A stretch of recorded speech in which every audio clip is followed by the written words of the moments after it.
We now begin with the part 2, that is the multiple choice part. In this part, I will try to do the shortcut methods and calculator methods wherever possible. The first question in the part 2, that is question 6, is graphing exponential growth functions. Here we have to firstly determine whether these are exponential growth or decay. It is very simple. If you have the equation y is equal to a power x, it's generally given as b power x, okay? This is the base of exponential. Now, this b value must be greater than 1, then it's growth. And if it is less than 1, it is decay. That's it. Let us see this example here. If you see over here, this is 7 to the power x. It's more than 1, so it is a growth. If you graph this, it goes something like this. Whereas this is very close to 1, but still it's less than 1, right? It's a decay function. If you graph, it'll come something like this. So that is the growth and decay functions.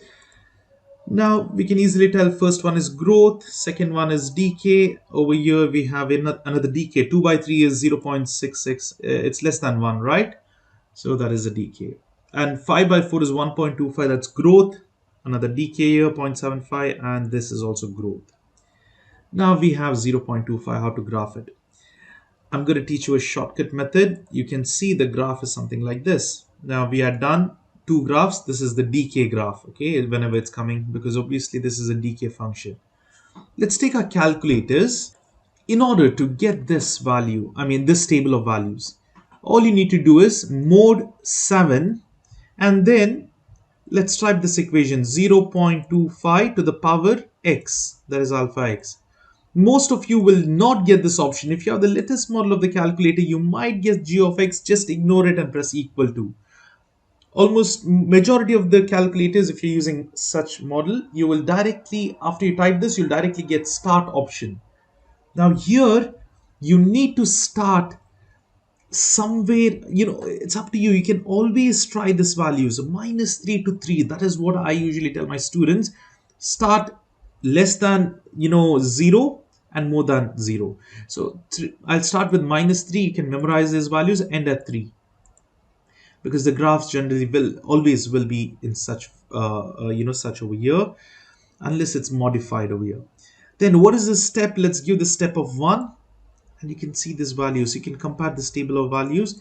These are the exact same values. Now, if you directly do mod 7 and then plot the points, then just compare these points to one of the option, because you will have 4 graphs, right? You just have to choose the correct graph. You can also just choose a point and do it, but this is the more accurate way. After getting a table, let's say -3, it's out of the graph. Let's go to values which are within the graph. Here, -1. Let me go to -1. What is it? 4. Is it correct? -1 is 1, 2, 3, 4. Yes, it's correct. Let me go to 0. 0 is 1. Yes, it's correct. What about 1? 1 is 0.25. Yes, that's why this is the correct graph. Whereas all the other graphs, even though they might be something like this, they will not exactly match. It might go like this or something like this. They will have different points. Only one unique and correct graph will exist. Domain and range. I don't think so. This might be asked. You might be generally asked 4 different graphs and you have to choose the correct graph. But what is domain? It's all the possible x values. Domain is all real numbers, because you can put any x value and you will get some graph part. Because this extends towards -infinity. It keeps on going. That's why domain is all real numbers. Whereas the range for exponential functions depends. Now this one over here, you can see when you graph, this is an asymptote.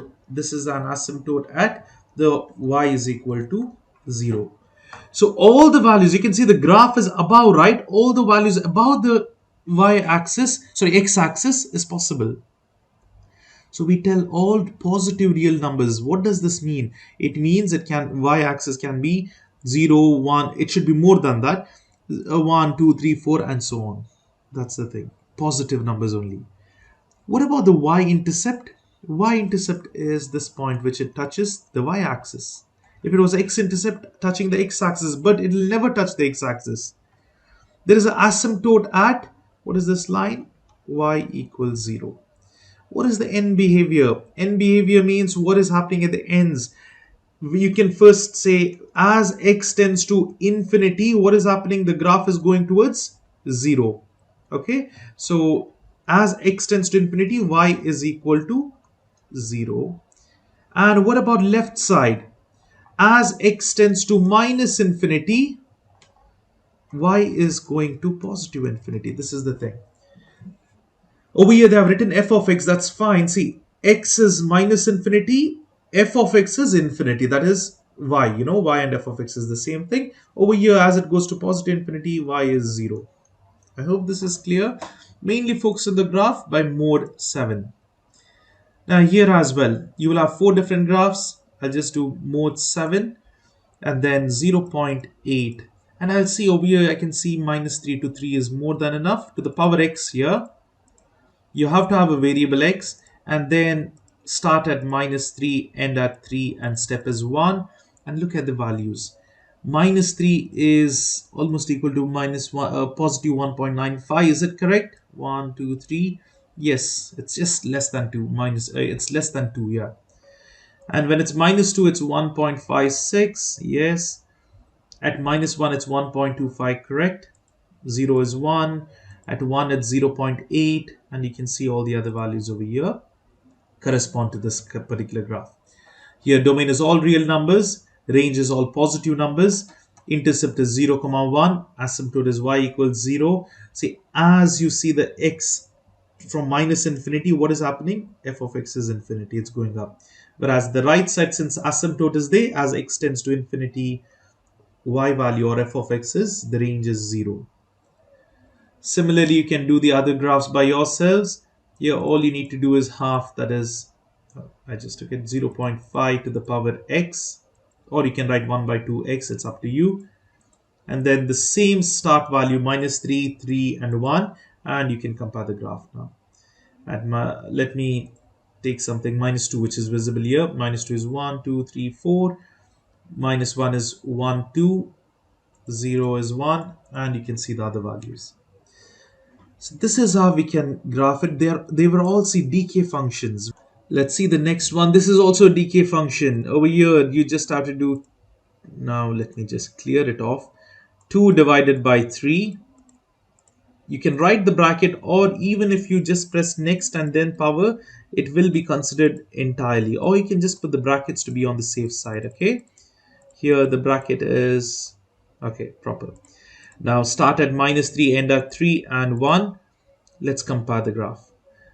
Let me choose minus 2 is just over 2. It's how much? Minus 2 is 2.25, correct. Minus 1 is 1.5, 0 is 1, and you can see 1 is 0.66 and so on. That's absolutely correct. And this is the correct graph and same domain range and everything. And that's the end of this question. We didn't have any growth functions, but if it was a growth function here, it would just go like this. It's just the same. I mean, not like that. It will grow like this and it goes up. So from the table, from the calculated table option, you can easily find which is the correct graph.